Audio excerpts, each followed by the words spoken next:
பேரறிஞர் அண்ணா அவர்கள் வெற்றி வாய்ப்பை இழக்க போது கூட எதிரில் இருக்கக்கூடிய தலைவர்கள் தமிழினுடைய மானத்தை இந்தியாவினுடைய நாடாளுமன்றத்தில் கம்பீரமாக பேசிய தமிழினத்தினுடைய தலைவன் வெற்றி வாய்ப்பை இழந்திருக்கிறார் என்றுதான் எதிர்க்கட்சிகள் பேசியது.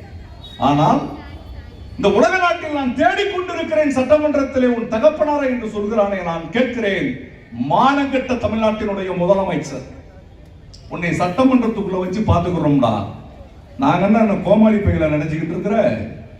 சட்டமன்றத்தை பூட்டுவானா? பூட்டினா உனக்கு எலும்பு இருக்காது, உடைச்சிட்டு தான் உன்னை அனுப்பி விடுவானா. பூட்டி பாரு சட்டமன்றத்தை. யார் ஓடுனது? அரஸ்ட் பண்ணிடுவான்னு சொல்லி நைட்டோட நைட்டா நீ தான் கேரா வேன்ல யாரை வச்சுக்கிட்டு நீ ஓடுன கரூர்ல இருந்து. நாங்க ஒன்னும் பயந்து ஓடல. சட்டமன்றத்தில் நாங்க பயந்து ஓடணுமா? பேயடிச்சவங்க மாதிரி சட்டமன்றத்தில் உட்கார்ந்துகிட்டு இருந்தார் தமிழ்நாட்டினுடைய முதலமைச்சர். குத்து புரோட்டா போட, என்னடா குத்து புரோட்டா போட, உன்னை மாதிரி ஆயிரக்கணக்கான புரோட்டாக்களை நாங்க பார்த்திருக்கிறோம். நீ எவ்வளவு கேவலமா பேசுன?